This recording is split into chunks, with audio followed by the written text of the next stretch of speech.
Welcome into Scoops with Danny Mack here on Fox 2. Tonight we'll talk baseball and St. Louis University athletics. The Cardinals had 6 finalists for the Gold Glove this year. They won a Major League record 5. We'll get into that and the offseason with Cardinals analyst and 101 ESPN radio host Brad Thompson. The college basketball season has tipped off and SLU is off and running. Billikens Hall of Famer and TV analyst Scott Highmark will be my guest. Speaking of the Bills, recently they made a major announcement that will benefit all student athletes with a multi-purpose facility, the O'Loughlin Family Champion Center. The director of athletics, Chris May, will be up later in the show. But let's start with baseball. The Cardinals finishing with 5 Gold Glovers. It was a return to elite defense once again in the Gateway City. Let's bring in Cardinals analyst Brad Thompson to this conversation and the show. Hey, BT, always good to see you. It's good to see you as well, man. It's nice. It's hot stove time. Well, hot stove time and Gold Glove time. What did you think of 5 Cardinals receiving a Gold Glove this offseason? I love it, man. You and I talk about this all the time. This defense is my favorite thing about baseball. I love watching great defenders. I love seeing somebody that has a craft, does it well, and does it for an extended period of time. And the Cardinals, as you've talked about, they set history. I mean, no club has ever had 5 Gold Glove winners in the same season, and it's been a legacy of the St. Louis Cardinals. They have more Gold Gloves than any other organization by a wide margin. So it's been a hallmark of what they do. And I think about this from a pitcher standpoint, Dan, that didn't strike too many guys out. Boy, it's nice having Gold Glovers behind you. So I had Scott Rowland. They got Nolan Arenado. I had Albert Pujols. They got Goldie. I had Jim Edmonds. Pretty darn good. Well, Harrison Bader is covering tons of ground. He wins his first Gold Glove. It's just so great to see. And it was great to see Tommy Edman cash one in as well. We talked a lot about Colton Wong, and you know how great he was defensively for this ball club. But for Tommy to win that, it was huge. And O'Neill gets his second one. It's a beautiful thing. So with Edmonds specifically, was that a surprise to you, or did you think he was going to get it? No, Tommy Edman winning the Gold Glove was a surprise to me, and not because I didn't think that he was worthy of the award, but I kind of thought the incumbent, Colton Wong, would take it down. Now, Colton did miss a little bit of time, but Tommy also, as you know, he spent some time in right field. The beginning of the year, he was out there making Gold Glove style plays in right as the team dealt with some different injuries. But I was really excited for Tommy Edman, and I think that there's more in his future. Now, if you're the Cardinals and you have 5 Gold Glovers, does that put a premium on pitching and trying to acquire that this offseason? I wouldn't be surprised if teams and individuals and players aren't calling Mo as opposed to the other way around, because when you have that behind you, that is a luxury. If you got a pitcher that is trying to set a market for himself, maybe in another year, wants to prove himself, I would like to do it at Busch Stadium, and I'd like to do it with 5 Gold Glovers behind me. And by the way, the guy catching me, he's got plenty of Gold Gloves too, and was a nominee this year as well. So I really do think that there is going to be an interest in coming to St. Louis if you're an arm. So guys that pitch to contact, get outs early, because look at your staff right now. That's what Waino does. That's what Miles Michaelis does. That's what Dakota Hudson does. Your biggest swing and miss guy right now in your rotation is really Jack Flaherty. You might as well continue to add to an area of strength, and that's pitching to contact. Well, already a big move for the Cardinals. Mike Shildt was let go. What was your reaction to that move? Surprise. I really was surprised because like everybody else, on the outside looking in, this is a guy that went to the postseason 3 years in a row, manager of the year in 2019, up for the award in 2021. So there is certainly surprise there. But when you sit back and look at it, what is the front office and the ownership? What is their job? Well, their job is to build a team that they believe can win. And if they're able to move on from a manager like Mike Shildt that did the things that he did just from a wins and losses standpoint, there's got to be a real excitement there that they believe that Ollie Marmol is the guy that is going to get him there. And Skip Schumaker now as his bench coach, I think the world of Skip, and I do believe that he's going to be a big league manager one of these days. They put these guys in a position where they believe can succeed, and I'm excited. I think fans will be curious, what's going to separate Ollie from Mike Shildt as you watch him manage these games? Yeah, I think one of the biggest things and the key phrase, right, that we heard a lot is philosophical differences, right? That's the one that we heard a lot. But really, I think it's just going to be the internal workings, Anytime that you work for somebody that ends up getting let go and maybe you rise to that, Well, you learn from the little things that that guy maybe didn't do where you can tweak it a little bit. I think that Ollie will see the things that maybe Schulte did well and try to emulate those. And then in the areas where he didn't have strengths necessarily, I think that he'll learn from those also. So the inner workings of the staff, that's the biggest thing. You know, these guys get together, they're all on the same page, and I think that Ollie's got a great relationship with that entire staff. Think about this time last year, Brad. No Yachty, no Waino. Now they're in the fold for 2022.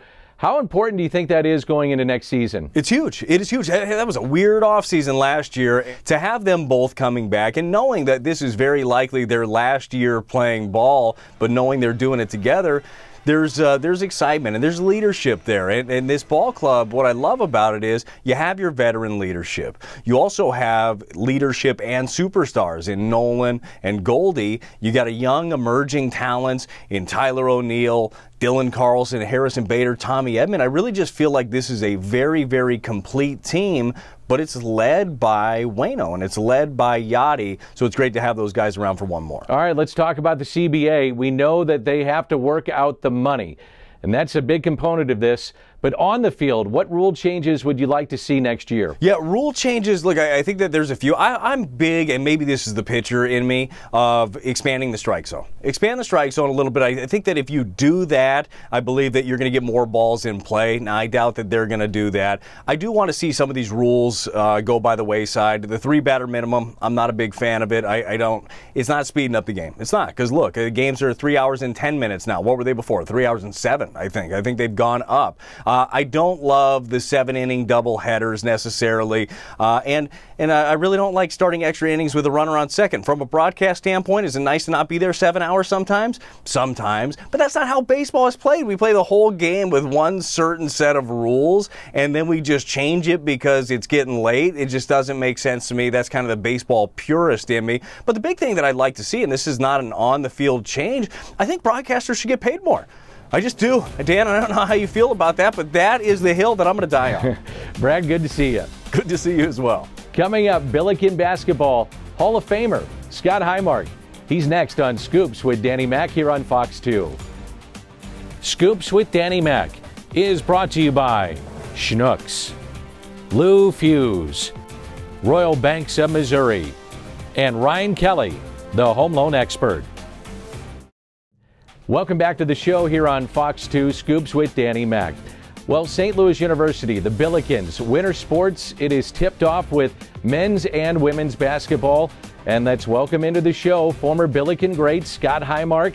And Scotty, always great to see you have basketball back. How excited are you about this season that just began for St. Louis U? I love it, Dan. You know I love this time of year. It's so fun to be with you and be back on the court with fans in the stands. And 3 games in 1 week. This is a great way to start college basketball season. Well, you mentioned fans back in the stands this season, and you think about last year, you know, what it's like now to see crowds back in the stands for college hoops. Yeah, I mean, you and I have talked a little bit about that in that I think it's really an advantage for the home team. I think last year you saw a lot of upsets because there was no environment. It was very stale, and now you've got some energy, some environment. Basketball's a momentum game, and when you can play off the crowd and feed off of that momentum, I think it's actually going to make a difference on the court as well. So the Bills lose Javonte Perkins for the year, but they do have a lot of talent. So what are your expectations for this season? Yeah, I mean, everybody's so disappointed for Javonte. He could have been an A-10 Player of the Year candidate and right there, but they've got a lot of talent. In a normal year, that would be devastating, and it is devastating for that young man, but they have got a deep roster, and Travis Ford's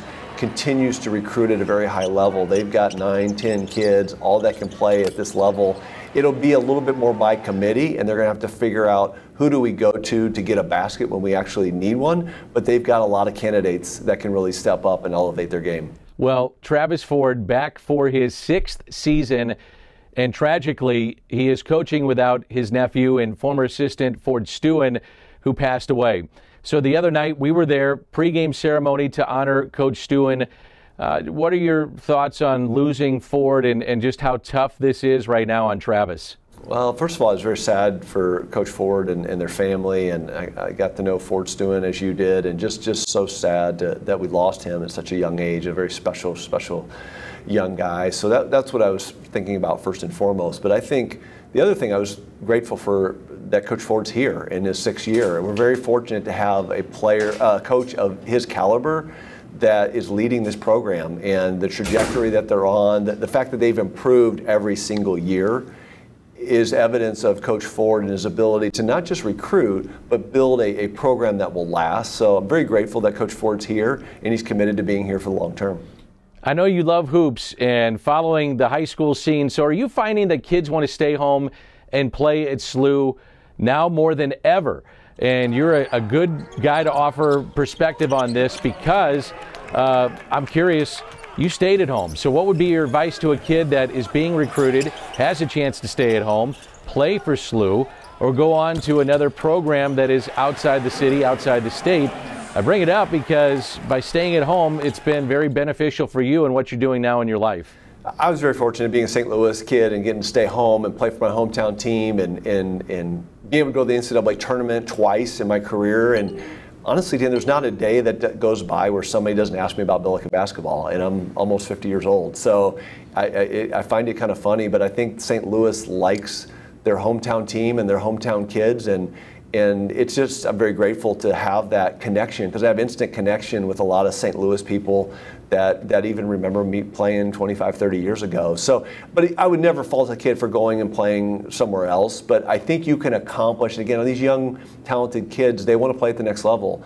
And the thing is, they can do it here, and it's been proven. There are lots of guys playing overseas, and then there's a handful of guys that are pros. And Jordan Goodwin's having an incredible start to the G League. So they're producing professional players, and they can do it right here at St. Louis U. You know, I'm curious about this. Is there a day that goes by when you're watching a SLU game that you don't think about your former coach, Charlie Spoonhour? No, I think about Spoon, gosh, almost every day. I got a picture of he and I in my office that I look at every single day that Jay Spoonhour sent me recently, and I'm very grateful for the opportunity to play for him. And you knew Coach Spoon, and he just had a great way about him that basketball was important, and he wanted to win at the highest level, was super competitive, but it wasn't everything.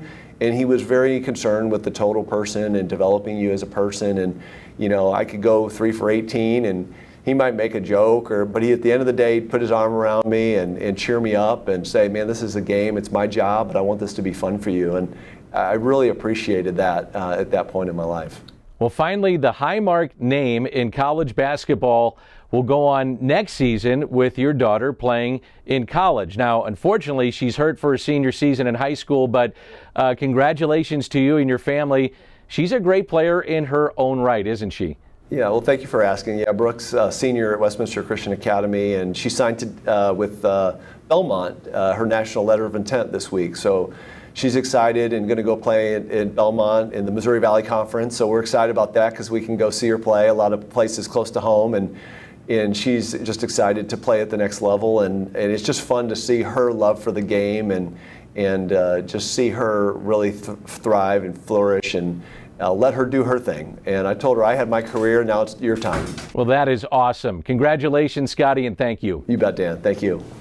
Up next, a massive new addition to the SLU sports facilities, and it's on its way. A game changer. Chris May, the Director of Athletics at SLU, is next on Fox 2. Scoops with Danny Mac is brought to you by Blue Tail Medical Group, On the Run, Delta Dental, Hair Saloon for Men, and Lordo's Diamonds. Welcome back to the show on Fox 2. Both the men's and women's soccer teams are rolling at SLU, and the hoop season is here. Guiding that athletic department at SLU, it's Chris May, the Director of Athletics. And Chris, great to have you on the show. Thanks for being a part of it. I'm sure you have to be thrilled with the way that things are going on right now for all your sports. Yeah, Danny, it's been a great fall. We've been very, very blessed. You know, both soccer teams have had wonderful seasons. The women had a four-peat, and Katie Shields and her group did such a wonderful job. The men, you know, best regular season in 50 years. A lot of excitement on campus, and so it's been a wonderful fall. Volleyball team sitting in third. Our cross-country team, men, had the best championship in school history. So a lot of energy and a lot of success with our student athletes, and really rolling into the winter season. into hoop season, and let's face it, Chaffetz Arena, there's no better place than Chaffetz, so a lot of positives going on here at SLU. How amazing is it to have fans back at SLU, and with that, to see the reaction of the fans and the players as well? Oh, it's been great, and Dan, you and I spoke. Last season was a challenge by every stretch. From how it started to adjustments in schedules to COVID shutdowns and what have you. So having fans come back and bring so much energy, and they're fired up to be in Chaffetz, and watching our young people compete and get after it, it is really an exciting time. And it's great to have the people coming back. They're so excited. Yeah. They've got so much joy. They're just happy to be there. So it's a great time. Want to get your thoughts on both the men's and women's basketball teams this year. How do you like those squads for this upcoming season? Well, you know, the women's team, Kaiser Harbison's a potential, player of the year in the Atlantic 10. Brooke Flowers could rebound with anybody. They've got a wonderful shot to really compete. And the men, even though, obviously Javante Perkins went down with an injury, they're super deep. Travis Ford and his staff have recruited very well. They're going to keep getting better and better. And I'm really excited about what that team's going to look like in late December and early January when the Atlantic 10 season starts. I want to go back to last year for a moment if we can. How did you get through in your position with COVID? The schedules, protocols, all the athletes. You look back at it now, what do you think? Dan, it was a thrill a minute. And thank God I don't have great memory. Because we had to, every day you showed up in the office and it was what's coming at us today. How are we going to travel? Travels change. We're not playing this team, we're playing somebody else by Friday. But what was really rewarding is our coaches and staff, everybody really rolled their sleeves up and got after it together. And in the end, Billiken student athletes played more games than anybody else in the Atlantic 10. We played more basketball, more volleyball, more soccer, and it's because they really committed to the protocols it took to be good. And now we get to enjoy fans coming back and really roll our sleeves up and get after it. And what I'm encouraged about is that Team Blue defense is back, and they're hustling, they're getting after it. So a lot of things to be excited about. On the men's side, Chris, you had a terrible loss, an assistant pass away, terrible loss for the Billiken family, and certainly a tragic loss for the family of Travis Ford. From an AD's perspective, can you pull back the curtain just a bit, try to explain how you deal with a tragic loss like this to the basketball program? Super challenging because Ford was a young professional that we all loved. I mean, Ford was such a wonderful young man, inquisitive, trying to get better every day. I was blessed. I met with him all the time. And so I got to know Ford really well. It's always a challenge. I mean, it was a big-time challenge when Rick Majerus passed away, our head coach, and this even made it clearer. And so what do? You celebrate every day. You help young people embrace their opportunities every day. You help staff through it. So even though in a time of challenge, it's a time to count our blessings and know how lucky we are to be right here as Billikens, and we get after it. Well, you have had a major announcement concerning facilities for the athletic program, and this could be a major game changer for St. Louis University athletics. Well, the O'Loughlin Family Champion Center is a game changer. It puts us in position to compete as a nationally elite basketball-centric program. And so that means we can compete with anybody in our space. And it puts the services together. It puts a space that our teams, all 18, all 400 student athletes can come and focus on what they're passionate about. They're passionate about getting a great education at SLU, right? They're passionate about competing for championships. They're passionate about how we really give back to this community. And the O'Loughlin Family Champion Center and all the community that has come together to help it happen. It has been a total community commitment to a vision of being the very best here at SLU. And that's what really encourages me and excites me. And I would be remiss not to mention, obviously, Rich Chaffetz in the Basketball Ops Center. So everybody's focused on how good can the Billikens be, and that's what excites us. So we just saw some of the renderings. How long has this been in the works, and when can we hope to have this project completed by? Wow, Danny, it's been in the works for a long time. The first vision started 8 or 9 years ago with a gentleman by the name of Marvin Wool, and he really challenged me, Chris, what's it going to take for SLU to be the best? And so we were out at Gian Fabio's. We're started on a napkin, And then it started there, and unfortunately, Mr. Wool passed away, but we kept the vision, and it kept growing and building, and really in earnest. Bob O'Loughlin and I came back from a Final Four in Phoenix 3 years ago, and he asked me the same exact thing. What's it going to take? And so we really started putting effort to it, and we had made great progress until COVID hit, and so we had to take a pause. And now we re-upped it January 1 of 2021. We're to a point we announced we've got a little fundraising to finish, but we'll get that done. We hope to break ground no later than April 1 of 22, and we'll open spring of 23. So it's a quick turnaround, but this is a game changer for all student athletes and for all of our community. Student managers, the SLUnatics, all those students that are part and come through this program will get to use this facility and the services. Well, it is amazing. Congratulations, and let's have a wonderful winter season for everybody at SLU. We appreciate it, Danny. Thank you. And again, that project is absolutely phenomenal. Amazing addition to the SLU athletic department. For Chris May, Scott Highmark, Brad Thompson, I'm Dan McLaughlin, and we'll see you next Sunday, 10:30, right here on Fox 2.